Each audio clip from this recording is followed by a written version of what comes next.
setelah sekian lama kita nggak berjumpa lagi di acara ini, nah kita mulai lagi acara podcast kita. Nah, di depan saya sudah ada pemateri kita, narasumber hebat kita, Kak Musdar Asman. Apa kabar, Kak? Alhamdulillah baik, Kak Vidya. Perjalanannya ke sini lancar? Alhamdulillah lancar ya. Kak Musdar Asman ini kakak-kakak merupakan pembina kita juga ya di Ambalan Ranggong Deng Romo UKM Pramuka UNM. Begitu ya, Kak? Benar, Kak Vidya. Kak Vidya kan salah satu pemangku adat. Iya, di Opodeng saya juga. Kak Musdar, di usia yang tergolong muda, ya 32 tahun udah. Ini saya bukan dokter lahir ya, Kak? Tidak apa-apa. Oke, Kak Musdar, kenapa sih memilih untuk jadi pembina di usia muda? Motivasinya itu apa, Kak? Jadi saya cerita sedikit, Kak Vidya.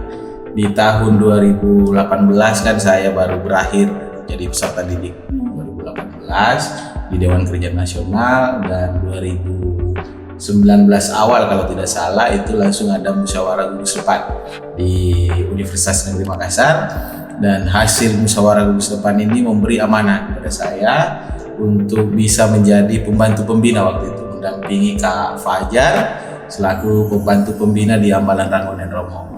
Motivasi awalnya ya karena memang proses kaderisasi di Gerakan Pramuka sudah dilalui, mulai dari peserta didik, dan alhamdulillah lepas peserta didik langsung dapat amanah juga. Itu kan salah satu bentuk kepercayaan dan amanah dari kakak-kakak kita di UNM waktu itu, seperti itu, Kak. Jadi dari 2018 ya, Kak.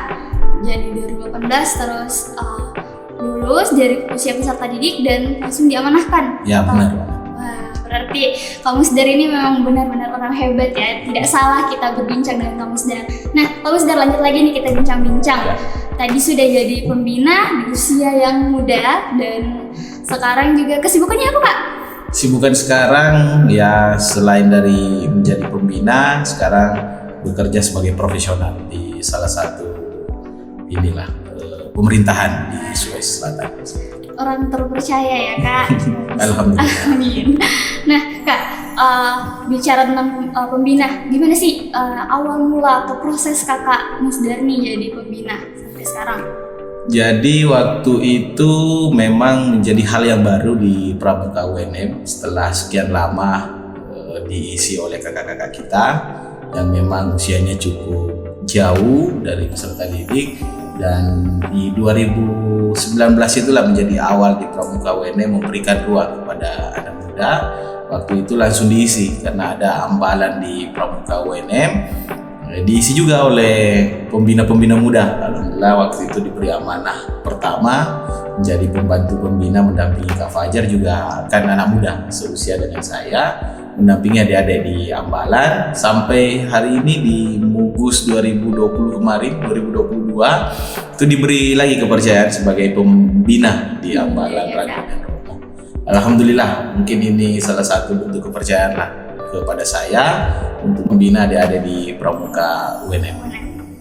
Kak, bicara tadi tentang pemuda. Kak Musdar ini sudah melalui peserta didik yang ya dari siaga, penggalang, penegak, terus pandega ya. Dan jadi saya juga tadi dapat informasi dari kakak-kakak, Kak Musdar pernah jadi berdewan kerja ya, Kak. Dari dewan kerja apa saja tuh bisa sharing nih kepada kakak-kakak yang di rumah. Waktu peserta didik saya aktif dari siaga, penggalang, kemudian di penegak. Alhamdulillah diberi ruang di Dewan Kerja Cabang Sopeng, kemudian di Dewan Kerja Daerah Sulawesi Selatan, setelah itu terakhir di Dewan Kerja Nasional 2016-2018. Lunas ya, Kak? Alhamdulillah. Lulus ya kalau dibilang dari DKC, terus DKD, terus DKN. Alhamdulillah bisa melewati proses itu. Terus gimana, Kak, peran pemuda nih buat teman-teman juga di rumah ya, gimana sih kita harus sebagai pemuda mengambil peran, terlebih lagi kakak nih pramuka? Di Gerakan Pramuka memang ini, Kak Vidya, memang hal yang cukup baru bagi anak muda mengambil peran di kepemimpinan, baik di gugus depan maupun nanti sampai di tingkat nasional. Kita mulai di Pramuka UNM ini, alhamdulillah sudah mulai membuka ruang kepada anak muda menjadi pembina, dan tentunya karena ada ruang itu, kepercayaan itu, kita juga harus membuktikan sebagai anak muda menjadi pembina yang notabene pembina itu kan terlihat memang harus jauh lebih tinggi lah ya. Lebih jauh lah umurnya dengan peserta didik, dan alhamdulillah kita bisa jalani, kita bisa buktikan di 2018 sampai 2022 memberikan inovasi kegiatan di Pramuka UNM. Salah satunya dengan podcast ini. Podcast ini itu berawal dari 2019. Alhamdulillah. Itu adalah inovasi-inovasi dari pembina yang muda. Memberikan ruang kepada adik-adik di Pramuka UNM untuk menyesuaikan dengan minat dan bakat di generasi sekarang, seperti itu. Nah, terus sekarang kalau kamu sendiri kan sudah jadi pembina, apa nih Kak kiat-kiatnya mungkin atau inovasinya lah? Lebih kan tadi salah satunya podcast ini. Salah satunya lagi Kak, yang lain mungkin ada pemikiran-pemikiran tentang inovasi untuk pembinaan pramuka perguruan tinggi khususnya ya Kak. Jadi Kak Vidya, untuk inovasi di perguruan tinggi itu memang kita harus menyesuaikan dengan tuntutan zaman saat ini, apalagi dengan genset teknologi generasi saat ini kan harus kita sesuaikan dengan pola pembinaan yang ada di Pramuka. Karena di Pramuka itu kan agak diatur semuanya. Ada Polbin 176 tentang pola pembinaan Pramuka Penegak dan Padega. Terlebih khusus ada juga Jukran 180A tentang pramuka di Universitas Perguruan Tinggi. Ini juga menjadi dasar kita, tetapi kita juga harus menyesuaikan dengan zaman saat ini. Di perguruan tinggi kita ada kegiatan menyesuaikan dengan kegiatan kementerian. Ada PHP 2D, P3D, kemudian PPK Ormawa. Ini kegiatan yang kemudian berbasis dari kegiatan kementerian yang kita ikutkan peserta didik di Pramuka UNM untuk mengikuti kegiatan itu, dan hasilnya cukup menarik bagi mahasiswa karena mereka bisa konversi nilainya masuk kepada nilai akademiknya. Jadi ini cukup menarik perhatian mahasiswa yang bergabung di UKM Pramuka UNM, dan terbukti setelah ada kegiatan itu cukup memberikan dampak terhadap jumlah anggota yang ikut bergabung di Pramuka UNM. Jadi kakak-kakak di rumah tidak perlu khawatir ya Kak, kalau misalnya ada yang mau bergabung dengan UKM Pramuka UNM tapi takut akademiknya terganggu, di sini kita punya banyak kegiatan. Iya, banyak kegiatan, dan sekarang kan agak terbuka dengan adanya program Kampus Merdeka. Salah satunya kegiatan-kegiatan itu bisa mengkonversi nilainya dengan kegiatan-kegiatan kepramukaan. Menarik ya Kak? Sangat menarik. Dan sekarang Kak, sebagai peserta didik nih, biasa kalau saya pakai pramuka seragam itu selalu ditanya, di perguruan tinggi tuh di UNIF masih ada pramukanya, terus pramukanya itu di mana? Maksudnya kayak mereka berpikir mungkin masih panas-panasan yang baris, atur, PBB. Mereka masih berpikir begitu Kak. Sebagai pembina nih, arahan dan pencerahan kepada kakak-kakak biar kakak-kakak di rumah baik pramuka ataupun tidak itu paham pramuka di perguruan tinggi itu seperti apa Kak?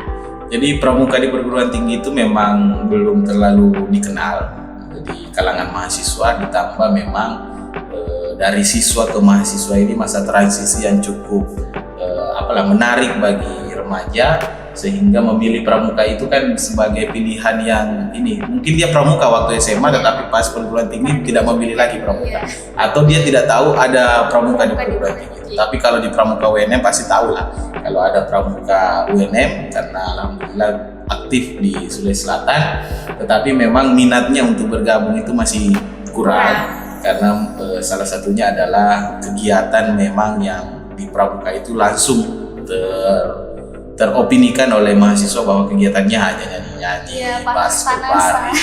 Padahal di pramuka itu kalau di perguruan tinggi kegiatannya fokus pada pengabdian masyarakat. Kita ada di UNM ini, di Pramuka UNM kita ada desa binaan, kita ada bumi perkemahan sendiri yang dikelola oleh Pramuka UNM, dan alhamdulillah kegiatan adik-adik banyak dilaksanakan di sana dan bertemu dengan masyarakat. Intinya kalau bergabung di Pramuka UNM insya Allah lah menunjang nilai dan tentunya menunjang pengalaman bagi mahasiswa di dunia masyarakat seperti itu. Jadi begitu ya kakak-kakak, tidak perlu khawatir ya menunjang nilai dan menunjang pengalaman. Kak, tadi Kak Musdar mention ya tentang desa binaan. Nah, kita gambarkan nih kepada kakak-kakak yang ada di rumah yang lagi nonton ataupun di mana saja ya. Gimana sih itu desa binaan UKM Pramuka UNM? Iya Kak Vidya, alhamdulillah kita di Pramuka UNM punya desa binaan, yaitu di Desa Tompobulu, Kecamatan Baloci, Kabupaten Pangkep di Sulawesi Selatan, sekitar 70 kilo lah dari kurang lebih 70 kilo dari Kota Makassar. Tetapi itu bisa ini bolak-balik lah dari kita dari lokasi sana ke Sanggar Pak kita banyak kegiatan di sana, berorientasi kegiatan di sana, termasuk dengan kegiatan kementerian yang saya jelaskan tadi, kegiatan PHP 2D, P3D, kemudian PPK Ormawa itu kita arahkan ke sana. Salah satunya adalah PHP 2D ini, itu bagaimana pengembangan gula aren di Desa Baloci, dan alhamdulillah berjalan. Sekarang berjalan pengembangannya dan sudah ada produknya. Yang terakhir ada PPK Ormawa, karena Desa Tompobulu ini adalah jalur mendaki ke Bulu Saraung, sehingga para pendaki itu pasti singgah di Desa Tompobulu. Nah, makanya adik-adik kita arahkan untuk melakukan pengembangan terkait dengan jalur mendaki Bulu Saraung ini. Setidaknya para pendaki yang singgah di Desa Tompobulu itu menikmati dulu Tompobulu, mengetahui bahwa itu adalah desa binaan dari Pramuka UNM. Jadi memang banyaklah kegiatan-kegiatan yang kita arahkan dan berorientasi ke Desa Tompobulu itu. Dan efeknya adik-adik yang melakukan kegiatan ini bisa mengkonversi nilai, karena itu adalah kegiatan kementerian yang kita kombinkan dengan kegiatan gugus depan dalam bentuk desa binaan, seperti itu Kak Vidya. Udah berapa tahun tuh Kak desa binaannya? Desa binaan kita mulai kerjasama MOU itu 2018 dan berakhir tahun ini. Berakhir tahun ini ya? Berakhir tahun ini, semoga kita bisa perpanjang atau mencari desa yang lain yang bisa kita lakukan kerjasama, melakukan pembinaan di desa itu. Menarik ya Kak tentang desa binaan UKM Pramuka UNM. Nah, untuk kakak-kakak nih yang ada dimanapun yang lagi nonton podcast kita, jangan lupa nih untuk datang ya Kak di desa binaan UKM Pramuka. Di desa lo Kak? Desa Tompobulu, Kecamatan Baloci, Kabupaten Pangkep. Nah, nanti jangan lupa mampir ya dan rasakan gula arennya di sana. Gula aren yang asli ya Kak? Iya benar. Nah Kak, tadi kita sudah bahas tentang desa binaan, kita beralih nih Kak mengenai gimana sih gambaran perguruan tinggi dengan pramuka di perguruan tinggi. Karena saya juga kan tadi sudah bilang teman-teman saya itu biasa kalau lihat pakai pramuka pasti ditanya, masih ada pramuka di perguruan tinggi. Terus masih ada itu yang kayak kegiatan-kegiatan pramuka tongkatnya, terus PBB-nya, seniornya, itu gimana nih Kak? Kan kakak mungkin juga belum tahu tentang apa itu pramuka, gerakan pramuka dan kepramukaannya. Mungkin kamu sudah bisa kasih penjelasan nih kepada kakak-kakak yang lagi nonton. Ya Kak Vidya, memang di perguruan tinggi itu untuk kepramukaannya pasti tetap ada. Karena di setiap kegiatan tentunya kalau latihan rutin tentu tetap harus ada upacara pembukaan latihan dan upacara penutupan. Itu pasti materi-materi tentang bagaimana tali temali, kemudian sejarah kepramukaan, pokoknya tentang kepramukaan itu pasti tetap ada.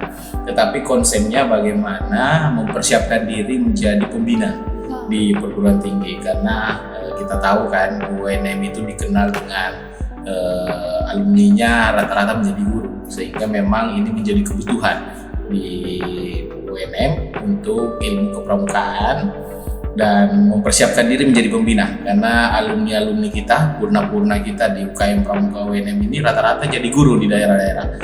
Itu tersebar di seluruh Indonesia dan kebanyakan di Sulawesi Selatan lah untuk menjadi guru, dan tentunya mereka juga menjadi pembina pramuka, sehingga memang UKM Pramuka UNM ini banyak relasinya di gugus depan yang ada di Sulawesi Selatan. Luar biasa ya Kak, berarti purna-purna ataupun alumni dari bahkan tidak UKM Pramuka UNM itu bisa jadi pembina. Nah, berarti ujungnya dari pembinaan kita itu ada di pengabdian ya, kalau kita kaitkan dengan Tridharma dan juga Tribina ya yang kita punya di Pramuka. Ya, jadi Tridharma perguruan tinggi kan ada pendidikan, kemudian penelitian dan pengabdian.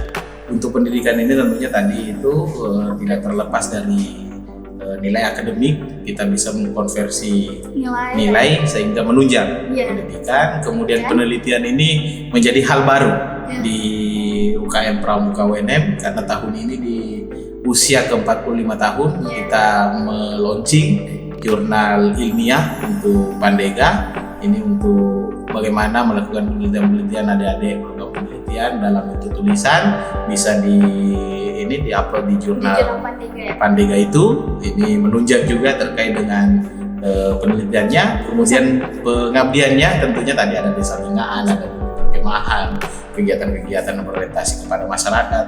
Itu semua kegiatan di UKM Pramuka UNM, sehingga tentunya dengan kondisi fenomena mahasiswa yang tidak tahu pramuka di UNM pasti akan memberikan dampak lah bagaimana supaya mereka ingin berkegiatan di UKM Pramuka UNM. Berarti tadi intinya kita fokus dulu upgrading diri ya di dalam pemuda kita, bina diri, terus ngambil peran ya Kak sebagai pemuda. Nah, oke Kak. Nah, tadi kita sudah bahas tentang perguruan tinggi, pramuka di perguruan tinggi. Sekarang kita bahas nih tentang Dewan Kerja.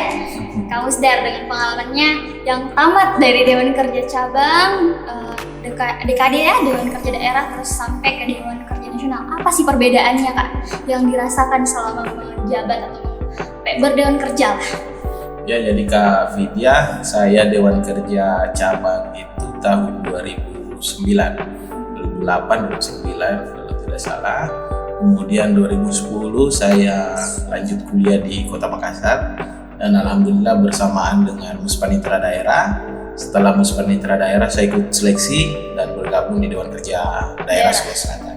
Setelah itu 2016 baru ikut lagi bergabung di Dewan Kerja Nasional. Dari proses yang saya lalui tentunya perbedaan utamanya adalah wilayahnya.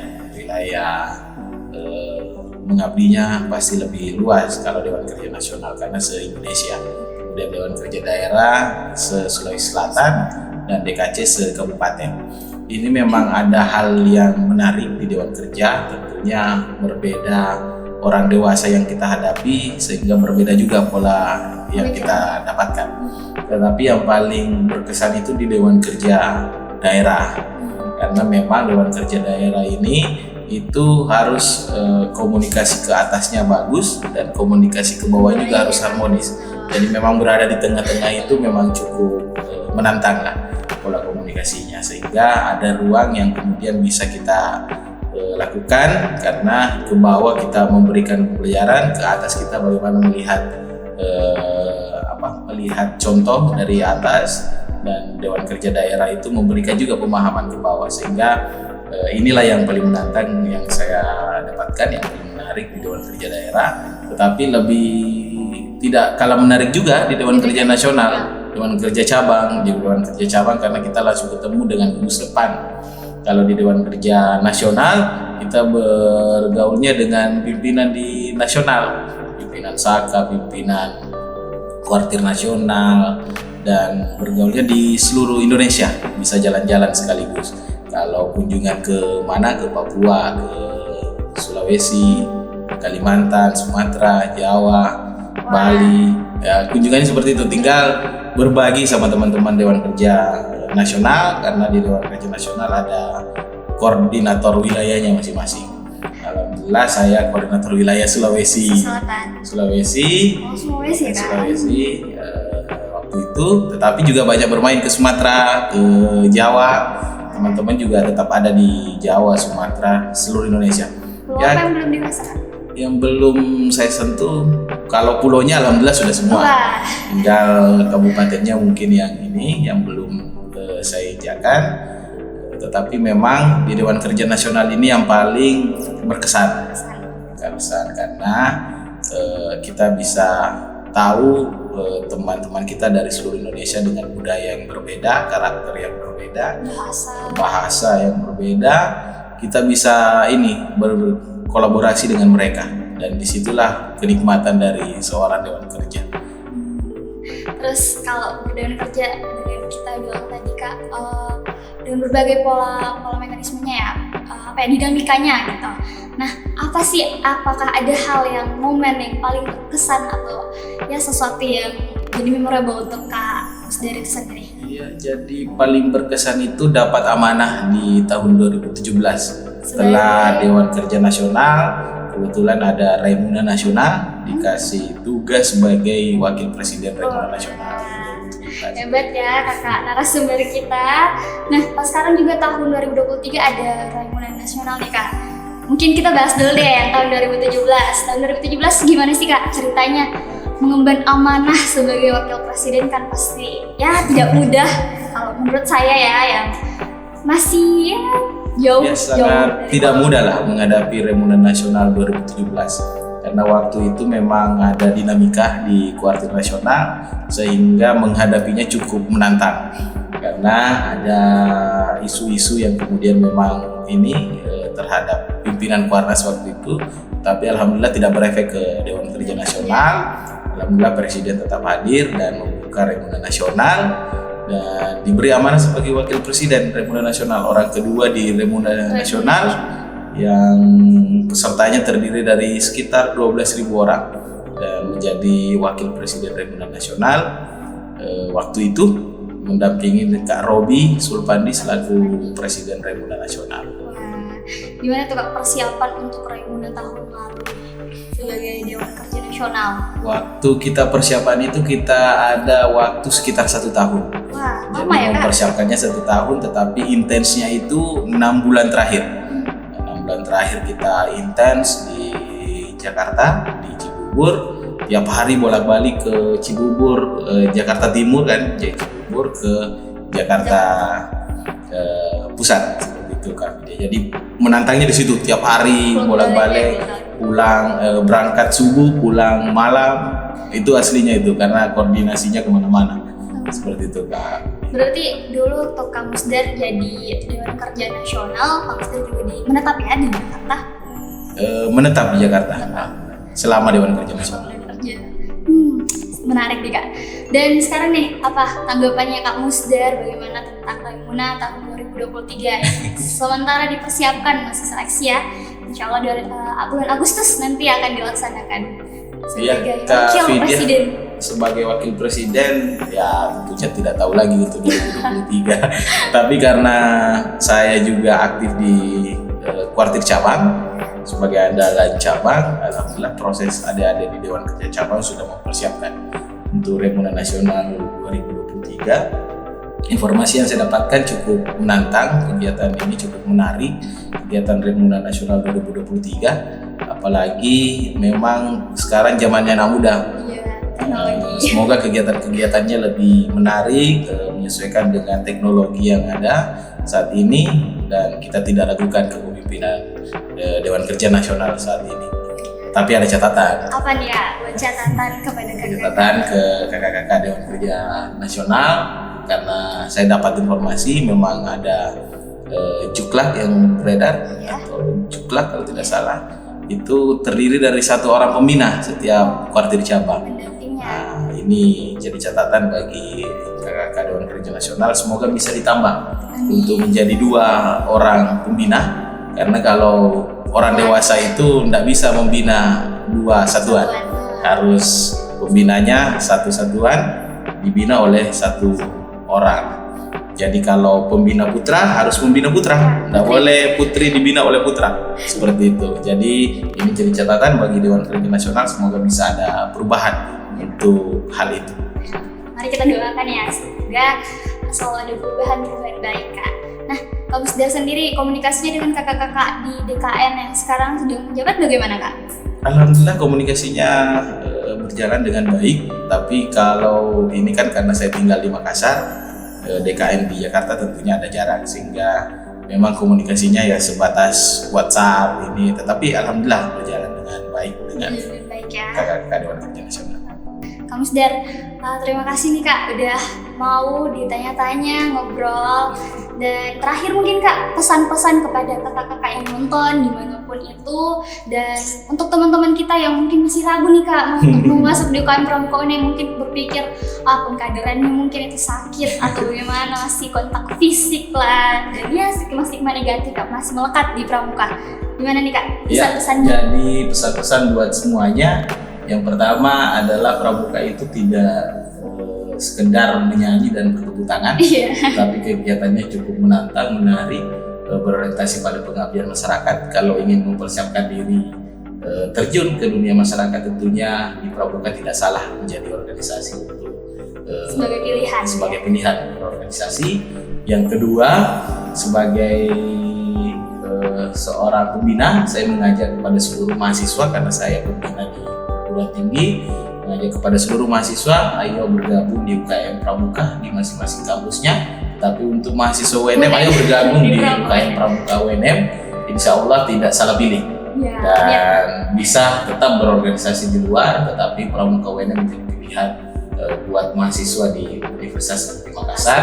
Karena tentunya kenapa saya ajak seperti itu Kak Vidya, karena mahasiswa UNM itu harus mempersiapkan diri menjadi seorang guru, dan penunjang seorang guru itu ada di sebagai pembina pramuka di sekolah masing-masing.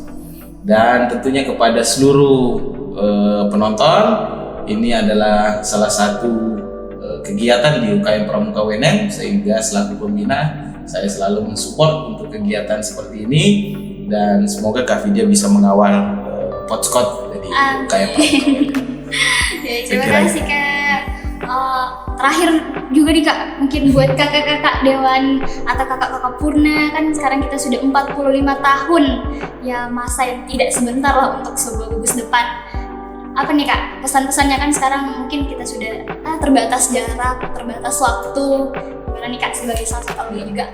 Sebagai salah satu alumni di Universitas Negeri Makassar dan sebagai purna di UKM Pramuka UNM, saya mengajak kepada seluruh kakak-kakak saya yang purna UKM Pramuka UNM, karena kita sudah ada wadah di WhatsApp, ayo memberikan kontribusi kepada UKM Pramuka UNM dengan support kakak-kakak sesuai dengan kemampuan masing-masing. Dan tentunya kita berharap kita bisa bertemu secara langsung dengan adik-adik yang ada di UKM Pramuka UNM. Serta untuk adik-adik Dewan, tentunya tetap semangat, tetap jaya dalam tantangan. Terima kasih. Baik, terima kasih Kak Musda. Ya, Terima kasih sudah sama-sama. meluangkan waktunya di tengah-tengah kesibukannya Kak. Dan untuk teman-teman, kakak-kakak sekalian yang lagi menonton podcast kita hari ini, jangan lupa ditunggu podcast selanjutnya. Dan salam Pramuka. Salam.